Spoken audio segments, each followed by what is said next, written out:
Hello friends, நம்ம இன்னைக்கு kids dress தான் பார்க்க போகிறோம். Kids girl dress baby Haq brand வாங்கியிருக்கேன்.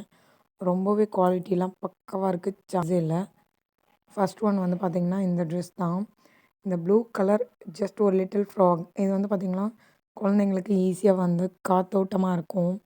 ப்ளஸ் வந்து குழந்தைங்க வந்து ரொம்ப அன்கம்ஃபர்டபுளாக ஃபீல் பண்ண மாட்டாங்க. சில ட்ரெஸ்லாம் போட்டால் குழந்தைங்க அழுதுகிட்டே இருப்பாங்களா, அந்த மாதிரி இருக்காது. இது ரொம்பவே சாஃப்ட், சான்ஸே இல்லை. நான் என்ன ப்ரைஸ்க்கு வாங்கினேன் அப்படின்றத ஸ்க்ரீனில் மென்ஷன் பண்ணுறேன். கண்டிப்பாக செக் அவுட் பண்ணி பாருங்கள். இது வந்து பார்த்திங்கன்னா வேறு லெவல் ட்ரெஸ்ஸுங்க. கண்டிப்பாக நீங்கள் வந்து ரஃப் யூஸ்க்கு வாங்கினீங்கன்னா அதை மிஸ் பண்ணாதீங்க, கண்டிப்பாக வாங்கிக்கோங்க. நெக்ஸ்ட் ஒன் வந்து பார்த்திங்கன்னா இந்த செட் ட்ரெஸ் தான். இதுவுமே வந்து பார்த்திங்கன்னா குவாலிட்டி செம்மையாக இருந்துச்சு, சான்ஸே இல்லை. ஒரு t shirt and pant, colour combination also செம்ம குட்டுங்க. இது ரெண்டுமே வந்து பார்த்திங்கன்னா குவாலிட்டி வைஸ் செம்ம பக்கா. இது உங்களுக்கு ரெண்டுத்துக்கும் லிங்க் வேணும் அப்படின்னா கண்டிப்பாக கமெண்ட் செக்ஷனில் கேளுங்க, நான் ஷேர் பண்ணுறேன். ப்ரைஸ் என்ன அப்படின்றத கண்டிப்பாக ஸ்க்ரீனில் மென்ஷன் பண்ணிடுறேன். இந்த மாதிரி ஆஃபர்ஸ் வீடியோஸ் பார்க்கறதுக்காக நம்ம சேனலை சப்ஸ்கிரைப் பண்ணி வச்சுக்கோங்க. பக்கத்தில் இருக்க பெல் ஐக்கானும் மறக்காமல் ப்ரெஸ் பண்ணிடுங்க. தேங்க்ஸ் ஃபார் வாட்சிங்.